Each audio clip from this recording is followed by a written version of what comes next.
5월 23일 월요일. 지금 누구와 통하십니까? 중국에서 여행할 때 일입니다. 깊숙한 마을로 들어가는 붐비는 버스 안에서 한 꼬마 아이를 무릎에 앉히게 되었습니다. 이 꼬마는 중국말을 전혀 못하는 위구르 아이였고 저 역시 위구르 말을 하나도 몰랐습니다. 하지만 몸짓과 그림만으로 우리는 버스를 타고 가는 16시간 동안 또 아이의 집에서 민박까지 하면서 배꼽 빠지게 웃고 놀았습니다. 떠나는 날 아이는 닭똥 같은 눈물을 흘렸고 아이 엄마는 제가 떠나지 못하도록 신발까지 감추었습니다. 말은 단 한마디도 몰랐지만 의사소통은 물론 마음까지 주고받았습니다. 어떻게 그럴 수 있었을까요? 제가 얻은 답은 아주 간단합니다. 언어가 통하지 않으면 서로 무슨 이야기를 하고 있는지 주의 깊게 살피면 되고 열심히 들어주려고 노력하기 때문입니다. 그런 과정을 통해서 말이 아닌 마음이 통하기 때문입니다. 동물이나 식물하고도 이야기를 나눈다는데 사람끼리 다르다고 해봐야 얼마나 다르겠습니까? 진정한 대화는 서로의 마음이 통할 때 이루어집니다. 마음이 열려야 대화가 가능하게 되는 것입니다. 마음을 닫아버리면 아무리 많은 말을 해도 전혀 소용이 없습니다. 오늘의 말씀. 너희 말을 항상 은혜 가운데서 소금으로 맛을 냄과 같이 하라. 그리하면 각 사람에게 마땅히 대답할 것을 알리라. 골로새서 4장 6절. 오늘의 찬송 440장 어디든지 예수 나를 이끌면. 오늘의 만나. 진리의 복음을 전하기 위해서 필요한 것도 결국은 소통하는 마음입니다. 주변의 이웃들과 진심으로 소통해 보세요.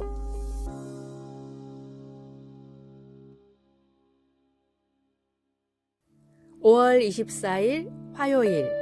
다시 번성함. 햇빛과 물이 충분할 때면 엔텔롭 계곡과 피게로아 산 같은 캘리포니아 지역은 온통 야생화로 덮여 활기가 넘칩니다. 하지만 가뭄이 닥치면 어떤 일이 일어날까요? 과학자들은 어떤 야생화들은 씨앗들이 흙을 밀어내고 꽃을 피우게 하는 대신 많은 양의 씨앗을 땅 속에 저장한다는 사실을 알게 되었습니다. 가뭄이 지나고 나면 식물들은 저장해 두었던 씨앗을 이용해 다시 번성하기 시작합니다. 힘든 상황에도 불구하고 고대 이스라엘 백성들은 이집트 땅에서 번성했습니다. 노예 주인들은 그들에게 들판에서 일하고 벽돌을 만들도록 강요했고 무자비한 감독관들은 그들에게 왕을 위해 도시 전체를 건설하게 했습니다. 이집트 왕은 그들의 수를 줄이기 위해 영아 살해를 시도하기까지 했습니다. 그러나 하나님께서 그들을 지켜주셨기 때문에 그들은 학대를 받을수록 더욱 번성하여 퍼져나갔습니다. 많은 성경학자들은 이집트에서 사는 동안 이스라엘 남자와 여자, 아이의 인구가 200만 명 혹은 그 이상까지 증가했다고 추정합니다. 당시 그의 백성들을 지키셨던 하나님이 오늘날 우리도 지키고 계십니다. 하나님은 어떤 환경에서도 우리를 도우실 수 있습니다. 말씀. 학대를 받을수록 더욱 번성하여 퍼져나가니. 출애굽기 1장 12절. 찬송 300장 내 맘이 낙심되며. 기도. 하나님 아버지, 때로는 앞으로 계속 나아가기가 너무 힘듭니다. 오늘 저의 필요를 채워주시고 성령님의 능력을 통해 견뎌낼 수 있도록 도와주소서. 아멘.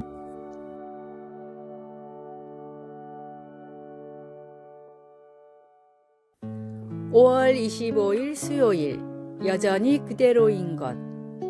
주사기는 19세기 중반 프랑스에서 발명됐습니다. 현대의학 기술 발전에 혁명을 일으킨 것으로 평가받는 주사기는 몸통과 피스톤 그리고 바늘로 이루어져 있습니다. 주사기가 개발된 뒤로부터 약 160년이 지나고 많은 기술들이 발전했지만 지금도 주사기는 그때와 거의 비슷한 형태와 구조로 이루어져 있습니다. 그 이유는 아무리 기술이 개발되고 새로운 이론들이 나와도 주사기는 초창기 그대로의 모습이 가장 효과적이기 때문입니다.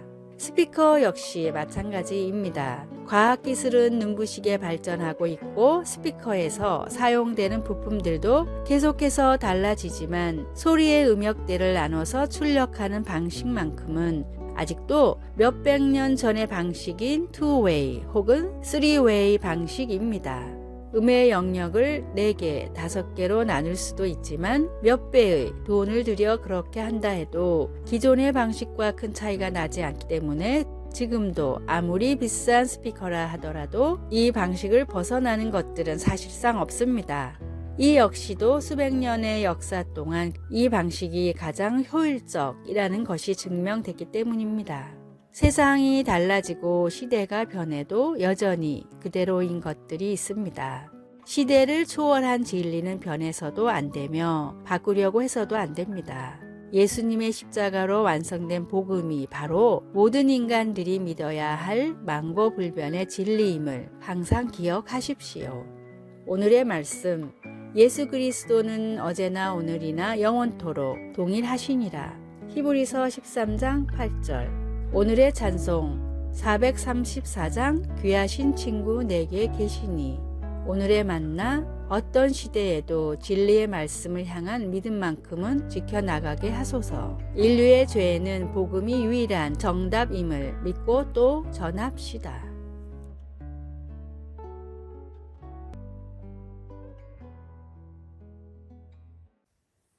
5월 26일 목요일 현명한 건축업자. 본래 이름이 이사벨라 바움프리였던 소저너 투루스는 1797년 뉴욕주의 에소퍼스에서 노예로 태어났습니다.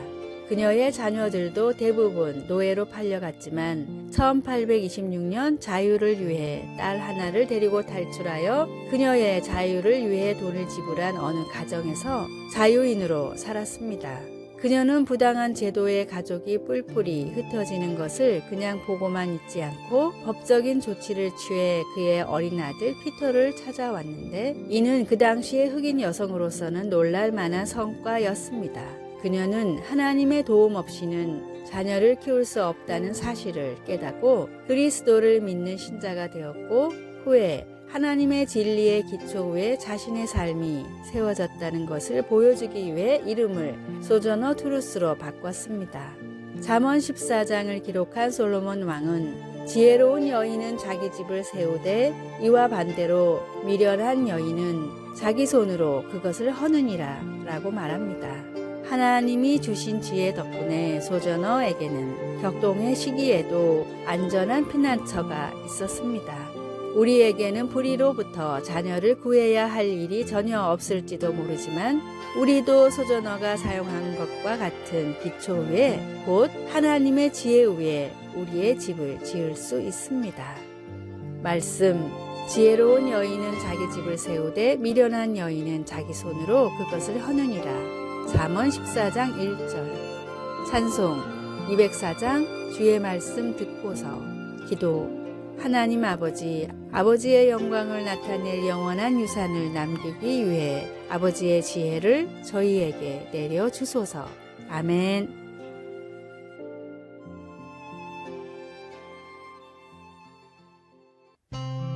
(5월 27일) 금요일.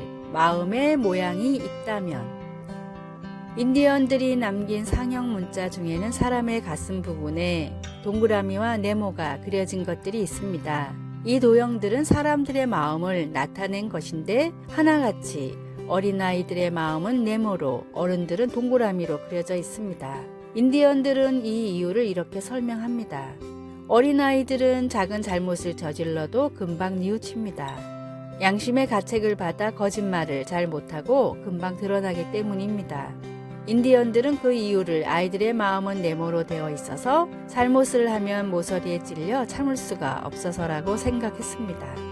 반면에 그렇게 반복해서 죄를 짓고 잘못을 하다 보면 뾰족한 모서리가 닳아서 점점 동그래지는데 그래서 어른이 되면 더 이상 어린 시절과는 달리 거짓말을 해도 양심의 가책을 못 느끼고 잘못을 하고도 덮어두려는 경우가 많다고 생각했습니다. 우리의 어린 시절을 생각해도 비슷합니다.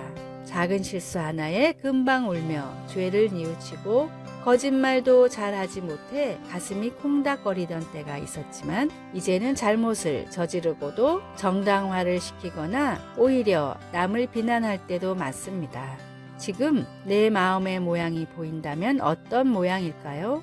죄의 타성에서 벗어나 진리를 향한 통렬한 뉘우침이 있는 마음과 신앙을 가지십시오. 오늘의 말씀, 주께 힘을 얻고 그 마음에 시온의 대로가 있는 자는 복이 있나이다. 시편 84편 5절. 오늘의 찬송 252장 나의 죄를 씻기는. 오늘의 만나 조금씩이라도 죄에 빠지는 일들로부터 멀어지게 하소서. 양심의 가책을 어려워 말고 하나님 말씀으로 더욱 지킵시다. 아래의 빨간색 글자 구독을 누르시어 더 많은 전도의 열매를 맺으시기를 기도합니다.